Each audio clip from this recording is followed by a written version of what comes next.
distinguished scholars and paper presenters and research scholars who have come for research methodology course. Dear friends, we have come to the flag end of this 3-day social science, first Southern Social Science Congress program to the valedictory session. Now we have guests with us. So I would like to call upon Professor R.K. Mishra sir, the Director IPE, to come and occupy the dais. Now I would like to call upon Professor M. Channabaswaya sir, Honorary Director, Southern Mission Center, ICSSR, to come and occupy the dais.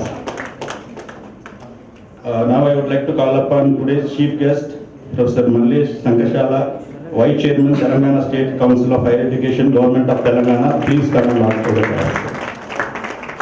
We have guest of honor, Professor R. Limbadri, OSD to Vice Chancellor, Osmania University. Please come and occupy the dais. We have with us Professor K. Srinivasalu, former Dean, Faculty of Social Sciences, Osmania University. Please come and occupy the dais. Now I request Sweta to hand over bouquet to our today's chief guest, Professor S. Mallesh sir.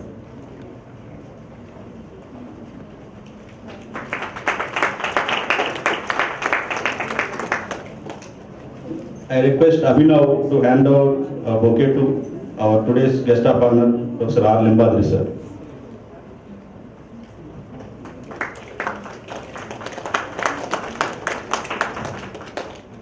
I request Karthik to hand over bouquet to Professor K. Srinivasalu, former Dean, Faculty of Social Sciences, Osmania University.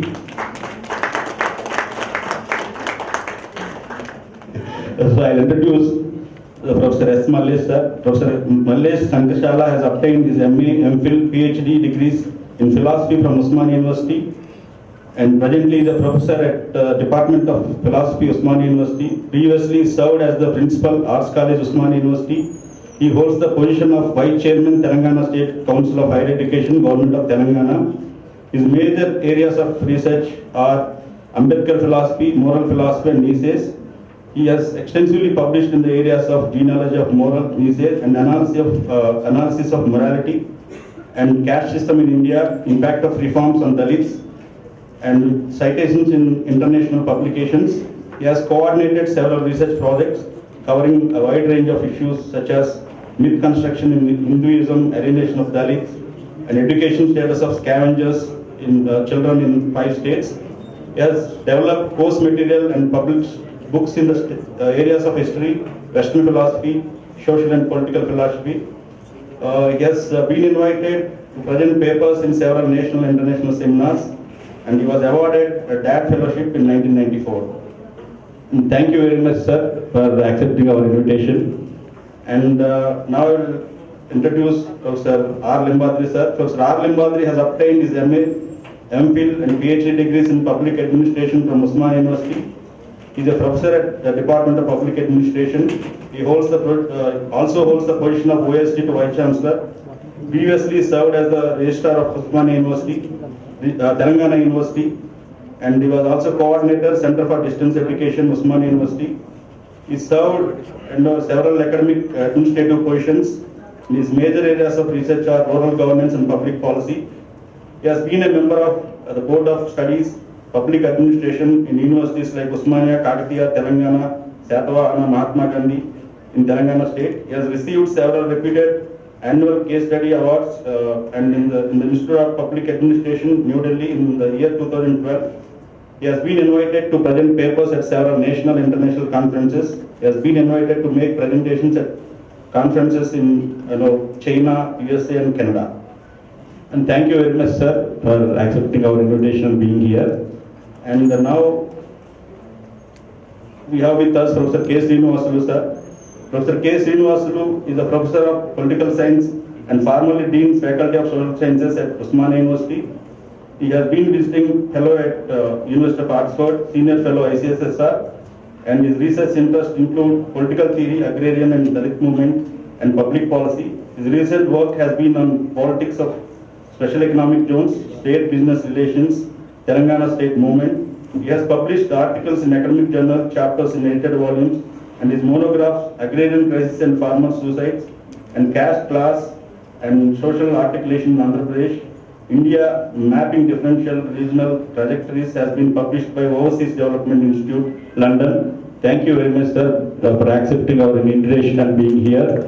And now, with this introduction, and we have with us the co-conveners of this first Southern Social Science Congress, Dr. C.H. Lakshmi Kumari and Dr. P.S. Janaki Garu. Thus, and with this introduction, I will now hand over this session to Professor M. Channabaswaya Garu, the chair of this session, valedictory session. Thank you. Respected dignitaries on the dais, research scholars, delegates from various parts of South India, students and colleagues, and almost 2.5 years of efforts on the part of the ICSSR SRC and 4 months of combined efforts and dedicated efforts of both Institute of Public Enterprise and ICSSR, the first Southern Congress in Social Sciences has come to close end. I consider it as a fruitful end because we have been having continuously a number of parallel sessions, beginning with the inaugural day before yesterday, and all this report is going to be presented by one of the co-conveners. I am not going into details. On this occasion of the valedictory, I welcome all the guests to this valedictory. Professor Mallesh Sankarshala, Vice Chairman, Telangana State Council for Higher Education, Professor R. Limbadri, Special Officer, OSD, Officer on Special Duty to the Vice Chancellor, Professor K. Srinivasulu, former Dean, Faculty of Social Sciences, Usmania University. On this occasion of valedictory function of the first Southern Social Science Congress, I would like to reiterate the fact that Professor R.K. Mishra and his team and his team of dedicated faculty have made this Congress possible today. Without their cooperation, without their kind of strength, it was not possible for the SRC alone to conduct this conference. I request all the audience to give big applause to the Professor R.K. Mishra and his team.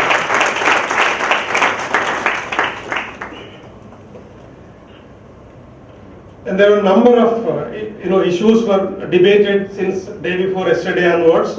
All those reports are going to be presented by one of the conveners. I don't want to take much time. Now I request Professor Mishra to say a few words. Respected Professor Channabaswaya, respected Professor Mallesh Sankarshala, respected Professor Limbadri, respected Professor Srinivasulu, Mr. Jacob here, Dr. Lakshmi, Dr. Janaki, and there in the audience, Professor Raman Reddy, my dean, Professor S.S. and friends. A great afternoon for the Institute of Public Enterprise. But before I speak anything, let me acknowledge the managerial attributes which Dr. Channabaswaya has. I thought that I had been teaching management for 40 years and I know a bit of management. But after meeting him, I felt that I have nothing of management known to me. Dr. Channabaswaya is not only an academic administrator, but I would say a very efficient and productive manager.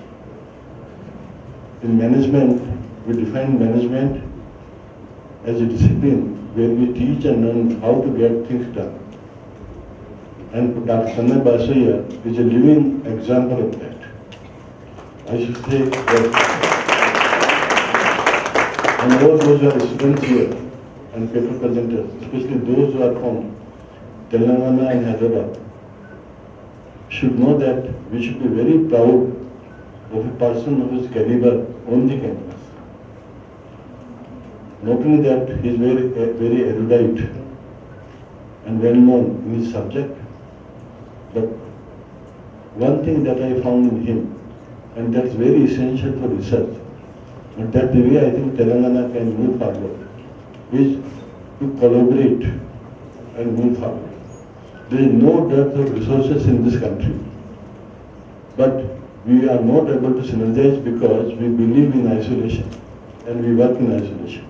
If alone we can come together, I think Telangana and that, for that purpose India, we can do miracles. There is nothing that you and I can't achieve. There is nothing that, as Usmania University, which is one of the largest university in India, 4th or 5th in India, I am very sure that it can lead the entire world. We are also very happy of the fact that we have Professor Malesh Sankhala. I would say that he is a scholar administrator.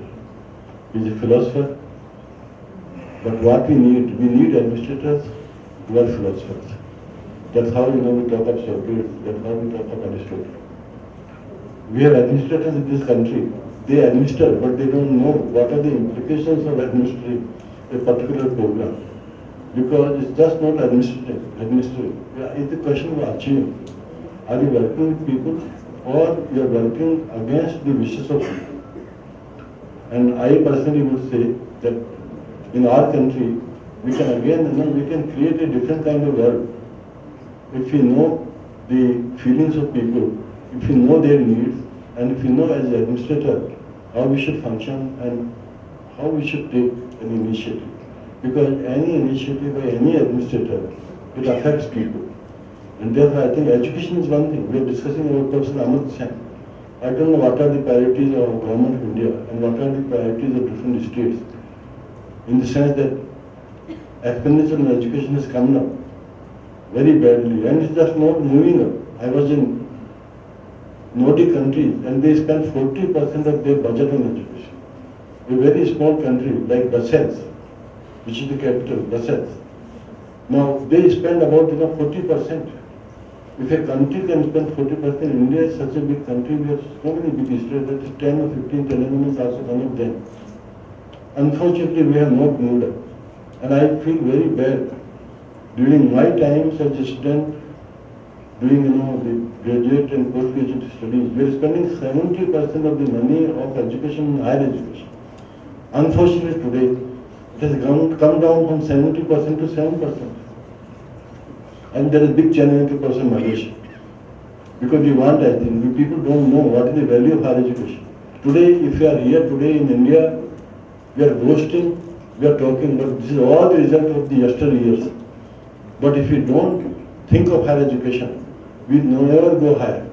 And I think country will have to pay a big price for that after 30-40 years. Because what we did in 30-40 years, some of us are sitting. We are the results and products of the policies of last 30-40 years.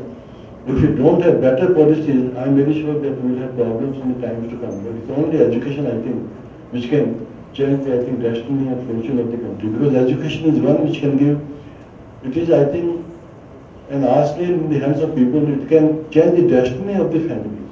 It can give employment. Therefore, I always say, what India needs is education and employment. Give employment to a person in a family and see how the destiny of the people they change. Give education to a person and see.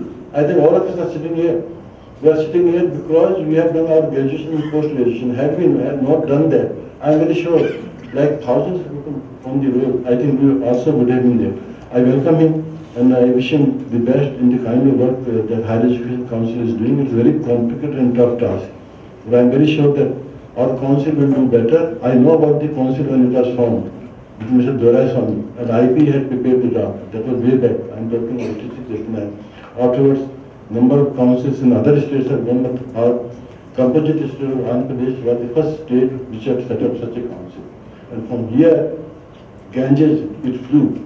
Not, from Ganges in North India, but Ganges, it went from Telangana or composite state of Andhra Pradesh to other parts of, India. I take this opportunity of also welcoming OSD Professor Limbadri. He comes from the same discipline from which I come from. And I was telling him that public administration is a discipline where either you affect people or people get affected by what you do.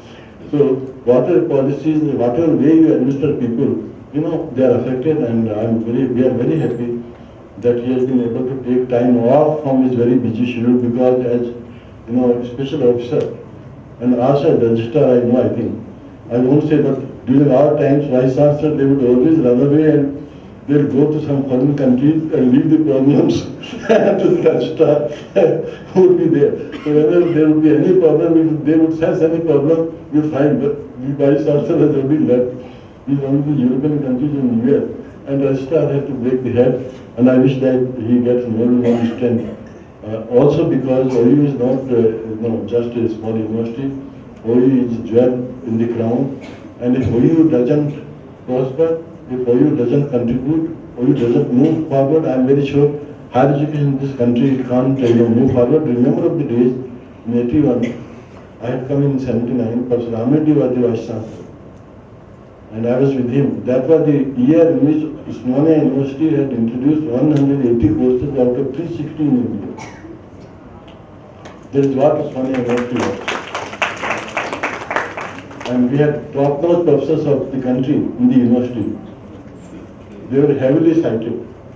And many of them, they have alone, the best position in the world. I am sure that our OSD and the present Vice Chancellor will go the same way and will get the glory back. When I talk about that, Mr. Jacob told fag end of the it's not fag end, it's the glorious end. Because I don't see, anybody is tired here. I see people are smiling here. They are very happy about what they have done. And nobody told them to stay on up to 10 or 9:30 here. They stayed on their own. And I saw them that even when discussions were over, they had come out and they were in groups of twos and threes.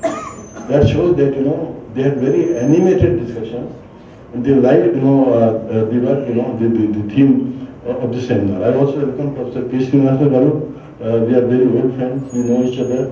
And he is a distinguished professor in the area of political science. He has been, I think, to different parts of the world.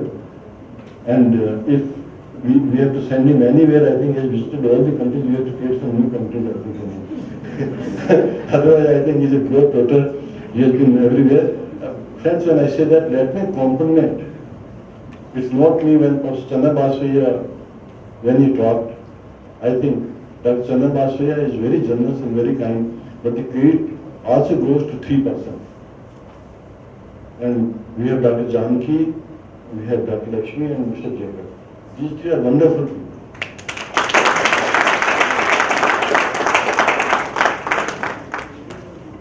And these three have taken mostly guidance from Professor Chandra Basvaya. I talked about him, but I'll again speak, 2 seconds. Somebody was asking me, Dr. Raman Reddy was asking me, how do you distribute time between this and the other campus? But I'll say about Dr. Chandra Basvaya, that in his free time, he can run a steel mill. He is capable of doing that. And I think that kind of thing I found in these three people, I think. Our youngsters, what can they do? Given an opportunity, I am very sure that they can bring heaven on earth, which is nothing I think which can be Osmania University. They all have tremendous potential. The only thing is that can we give them an opportunity to unleash that? And if we give an opportunity to unleash, I think, their potential, they can get anything done in the world. They are capable of doing that.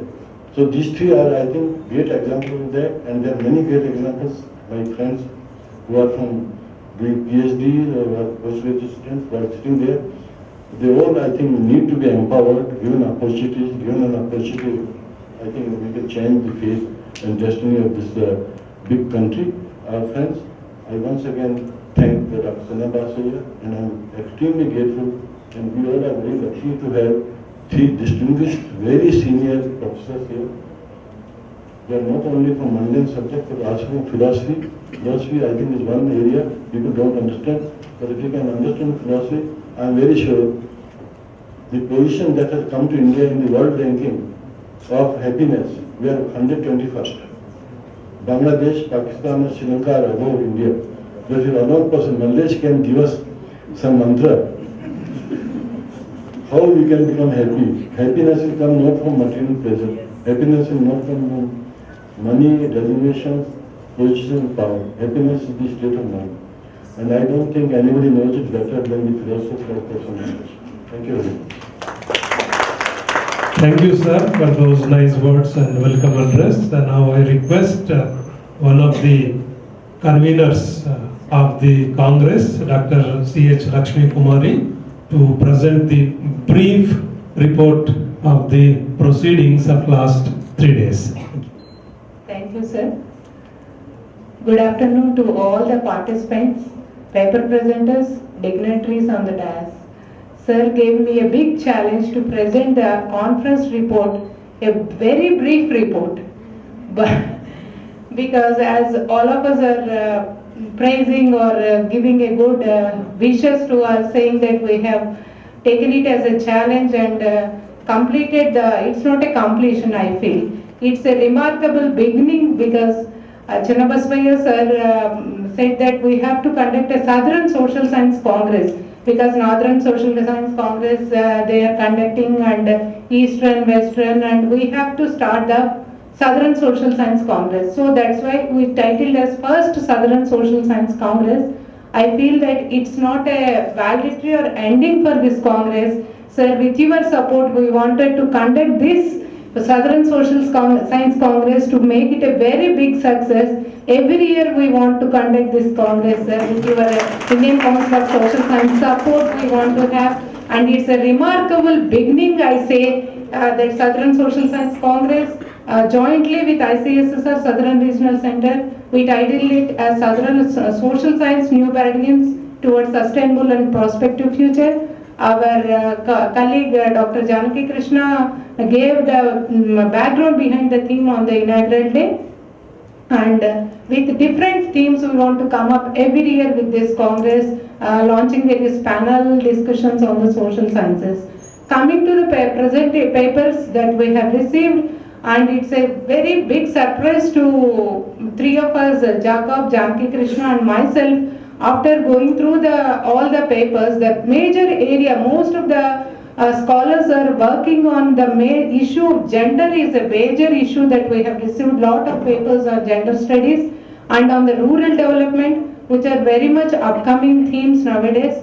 And as our Hanglu sir, our Vice Chancellor of Allahabad University in his inaugural address has rightly pointed out that the research not on the old traditional methods of research we have to give up and come to the areas where government intervention is very much required. Even in the inaugural address, Bangladesh and Nepal delegates have also were very keen on taking the economic policy, public policy into the government where our research issues need to be connected with the decision making. We should be given a place in the public policy decision making. I hope our research can take to such a level. And in these 2-day deliberations, we had 3 technical sessions on the first morning, that is on rural development, sustainable development, health and well-being, democracy and development. And these sessions were chaired by eminent researchers, again Professor Reena Marwa, Professor Kalpana Karnabiran. They did a very,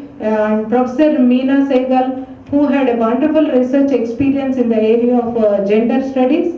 And we have the papers on agrarian crisis, migration, social inclusion, or the major thrust themes that we had deliberations. And Dr. Samar Verma, Senior Program Officer, IDRC, Sunil Mani, Director, Center for Development Studies from Kerala. Because it is Southern Science Congress, we have invited people from the institutes in the Southern Regional Directors. R.S. Deshpande, Honorary Director, ISEC, have addressed the paper presenters on social science research, technology and innovation, WTO, agricultural and trade. And today, the 3rd day on the technical session, we had CSR and government, media and communication, banking and finance, on the major areas where papers were presented by the participants. Professor Ramabrahman Garu, Professor G.P. Reddy, Professor Stevenson, and Dr. Ram Manohar Reddy garu chair these sessions.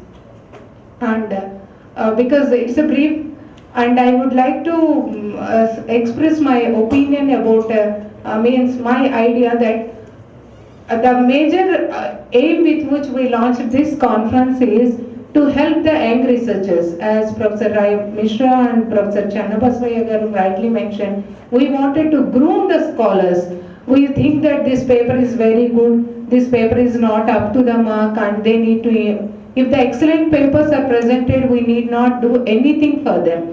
As a research guides, we need papers where there is a research gap, we need to help the scholars and groom them and make them to present, to innovate their research and bring up to the mark. I hope that we have achieved this progress, and the participants and the paper presenters are so happy for receiving the suggestions, and please improvise the papers in line with the suggestions that you have received from the chair, coaches and discussions, and kindly come back with your revised papers. Okay, thank you so much, sir. Thank you, Dr. Lakshmi. Kalapan, Professor K. Srinivasulu, Professor of Political Science, former Dean Faculty of Social Sciences, Osmania University, to give the valedictory address on social sciences in India, challenges and prospects. Mr. Chair, Professor Channabaswaya, dignitaries on the dais, colleagues and student friends. I'm sure you must be feeling very hungry, so I would not take much time. And since I've been asked to speak about the challenges and prospects for the social science research in India, to my mind, to appreciate and perspectivize the challenges to social sciences and chart out the way forward, I think it's necessary to start with the periodization of social science history in India. Broadly, we can identify 4 periods in the history of social science research. The first phase is up to 1947. And obviously the agenda was to respond to colonialism and colonial state, to give from an internationalist perspective. Stalwarts like A.R. Desai, S.N. Bose, Gadgil, Appadurai represent this trend. But interestingly, the major challenge to this is to respond to the colonial state, not only to the colonial state, also colonial forms of knowledge. And to borrow a phrase from historian Partha Chatterjee, which he uses to characterize Indian nationalism, which he calls derivative discourse. This way, the tensions and contestations, Indian social science has largely been a derivative discipline. So there have been struggles to overcome the Western intellectual historical impact on social sciences. The second phase is from 1947 to 77. It's part of the reconstruction of post-colonial Indian state and nation. So therefore, social sciences, the central focus of social sciences is the state. The 3 principal disciplines, economics, political science, sociology, in fact, are driven by this state centrism. For economics, state is the mobilizer, planner, and distributor of the resources. So economists study that. For political scientists, it's the state is the agency of nation building, and also the institutional building. So political science study the process of state building, nation building, and institutional building. And for sociology, state is the agency through its modernization, development and urbanization, is trying to restructure, transform and restructure Indian society from a traditional feudal society to a modern social system. So therefore, state becomes the central focus of social science research attention during this period. The third phase is the post-emergency phase, from 1977 to onwards. Okay, we have seen that in the post-emergency period, Indian society, economy, and politics have seen a tremendous social, political, grassroots changes. Okay. So these changes, in fact, pose challenges to social science and also set agenda to social sciences. What are these changes? How to conceptualize these changes? Firstly, there is an increasing suspicion towards the earlier paradigm of politics to the state. Okay, so the certitudes that in fact inform the politics and also thinking in the first period, certitudes about state, nation, development, okay, have come under criticism, have been challenged increasingly in the post-emergency period. Secondly, we see the cracks in the legitimacy of the legitimacy and hegemony in the post-independence period. Obviously, the evidence of that is available in the all-round critique of the dominant model and paradigm of development in a variety of movements, social movements, ideological movements, anti-big dam movements, women's movement, or in some pockets, tribal movements. In the earlier period, the CPM and Naxalite movement, which continued to be there in the post-emergency period, much more vigor, and it has expanded to newer social spaces. Third is the dominance, the decline of the dominance of one party, dominance of the Congress party. What is interesting is that as a result of which you have lessening the importance of the national state, and in fact state could no longer be understood in terms of that monolithic, one-centered state, but state becomes a highly differentiated category. So we cannot any longer talk about national state, national state. We have to talk about local, regional state, which are in fact represented by, reflected in the emergence of regional party regimes. So therefore there are multiple centers of power, economic, social, political power, and decision-making centers challenging this concentration of power and centralized authority. The fourth important change that we have seen in the post-emergency period is the assertion of identities. Identities based on regions, regional identity movements in fact emerge. Then you have caste community identity movements, gender movements. Okay. So you have regional movements, Dalit movement, women's movement, capturing these assertions of the identities. The fifth is obviously the rise of rights movement, civil rights movement, okay, middle class movements, new phase of student movement emerges in the post-emergency period. So all this in fact necessitates some kind of paradigm shift in the social science thinking. We get a shift from the state centrism to some kind of civil society centrism.